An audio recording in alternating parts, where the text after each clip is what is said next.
Hello students, welcome to Physics Champs. This is Dr. Richa Jain. So today we will discuss some important questions from current electricity which appeared in NEET 2024. तो यहाँ पर हम इनको discuss करेंगे. तो ये काफ़ी easy questions हैं.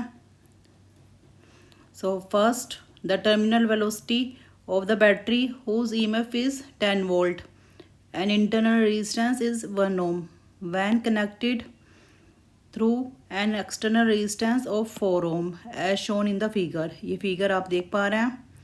तो यहाँ पर ये 10 वोल्ट की बैटरी कनेक्टेड है और बैटरी का इंटरनल रेजिस्टेंस 1 ओम है और यहाँ पर जो एक्सटर्नल रेजिस्टेंस है दैट इज़ ऑफ 4 ओम. तो हमें यहाँ पर फाइंड करना है कि यहाँ पर टर्मिनल के थ्रू कितनी वोल्टेज है. मतलब we have to find the voltage here.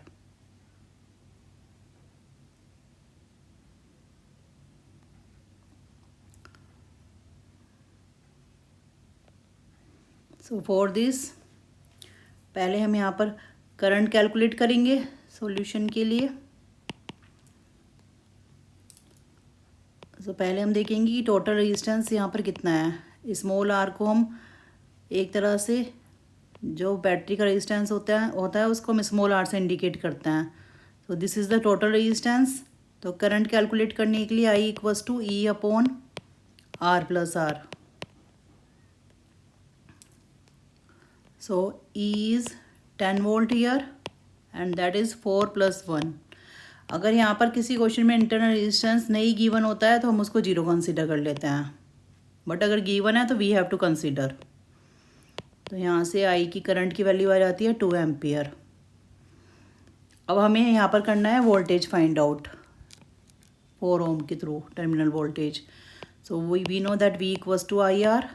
तो करंट हम कैलकुलेट कर चुके हैं और resistance is 4 ohm. So voltage is 8 volt. तो इस तरह से हम यहाँ पर easily we can calculate the voltage. अगर यहाँ पर ये रेजिस्टेंस नहीं होता तो फिर ये 10 का 10 वोल्ट यहाँ पर आ जाता और या फिर रेजिस्टेंस की वैल्यू वेरी कोई डिफरेंट होती 2 होती या फिर समथिंग एल्स. तो फिर अकॉर्डिंगली वी कैन कैलकुलेट. तो पहले हमें करंट कैलकुलेट करना है उसके बाद फिर हम वोल्टेज कैलकुलेट कर सकते हैं. So it is very easy. So option 3 is correct. Second question. A wire of length L, wire का लेंथ L है, resistance 100 ohm is divided into 10 equal parts.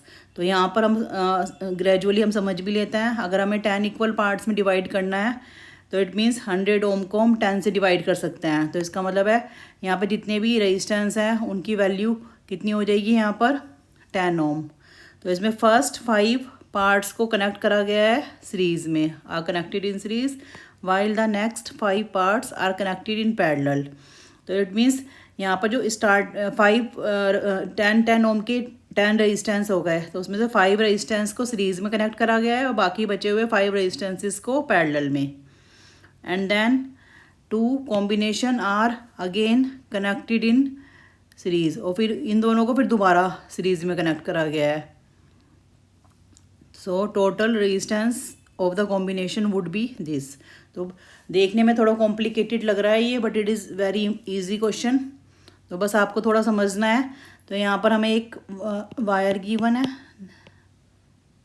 जिसका हम मान सकते हैं कि टोटल रेजिस्टेंस वायर का कितना है यहाँ पर 100 ओम. अब हमने इसको 10 पार्ट्स कर दिए हैं. तो 10 पार्ट्स में हर एक पार्ट का रेजिस्टेंस कितना हो जाएगा 10. तो हमने इसको 10 से मल्टीप्लाई कर लिया है. तो अब इस क्वेश्चन के अकॉर्डिंग फर्स्ट पहले 5 रेजिस्टेंसेस सीरीज़ में कनेक्टेड हैं एंड देन 5 रेजिस्टेंसेस पैरेलल में कनेक्टेड हैं और फिर इन दोनों का कॉम्बिनेशन सीरीज़ में. तो उसको हम एक ही फिगर में बना लेते हैं इजी करने के लिए. इसको बहुत इजी क्वेश्चन है ये भी, बस एक समझना है थोड़ा सा. बस हमें लैंग्वेज, कई बार हम लैंग्वेज से कंफ्यूज हो जाते हैं कि कॉम्प्लिकेट है question but it is very easy. तो ये सभी 10 ओम के रेजिस्टेंसेस हैं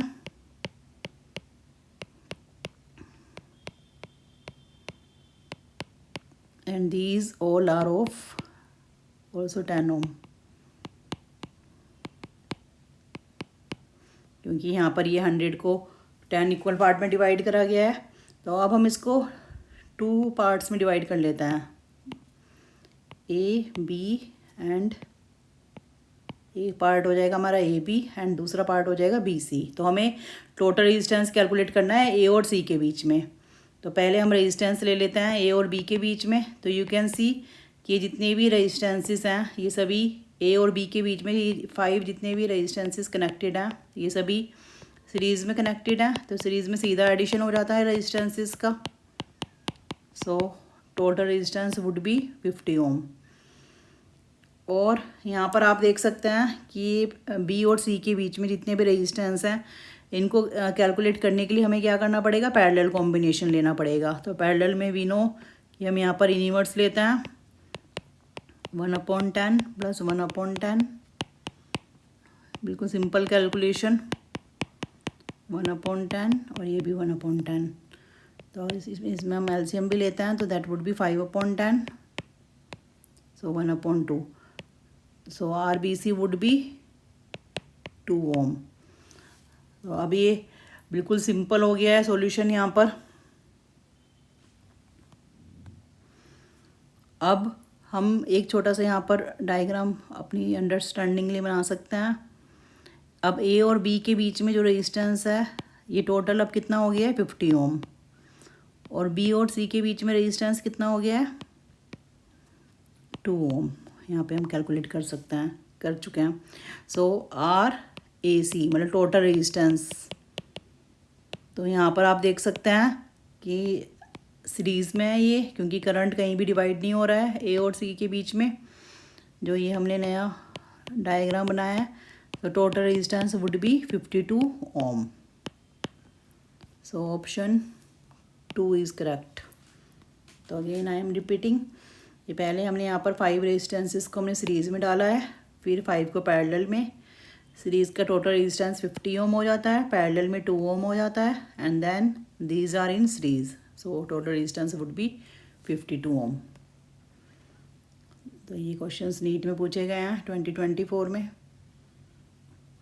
और अब ये third question, 2 heaters A and B have power rating 1 kilowatt and 2 kilowatt respectively.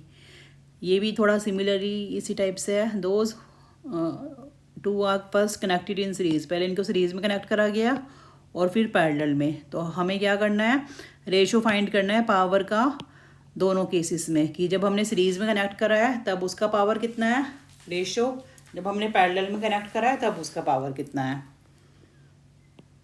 तो इसका भी सॉल्यूशन हम देख लेते हैं। तो power is inversely proportional to the resistance. तो यहाँ पर जो रेजिस्टेंस का रूल होता है उससे पावर जब हम लेते हैं तो उससे इनवर्स हो जाता है, रिवर्स हो जाता है रूल।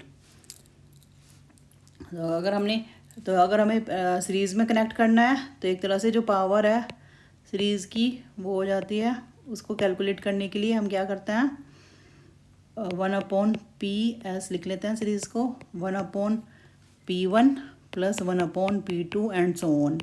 पर यहाँ पर तो हमारे पास we have only 2 sources, so PS would be P1 P2 P1 plus P2।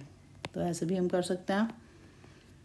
तो यहाँ पर पावर की वैल्यू है P1 is 1, P2 is 2 and 1 plus 2। तो सीरीज़ में पावर हो जाती है हमारी 2/3 किलोवाट। अब पैरेलल में क्या हो जाता है, पैरेलल में अब रिवर्स रिलेशन हो जाता है, पावर सीधा हमारे रेजिस्टेंस की प्रोपोर्शनल हो जाती है पैरेलल सर्किट में, और ये सीरीज़ में इस टाइप से। सो पी लिख लेते हैं इसको power parallel, so that would be direct addition of the powers. So it would be PP would be 3 kilowatt. Now we have to take the ratio. So PS divided with PP. So that would be 2/3/3. So it would be 2/9. Or we can betterly say 2/9. So this one, second option is correct. So hope you understand all these concepts. So thank you very much. Please like, share and subscribe, and keep on watching this channel for more understanding. And you can also install Physics Champs app for more questions. Thank you very much.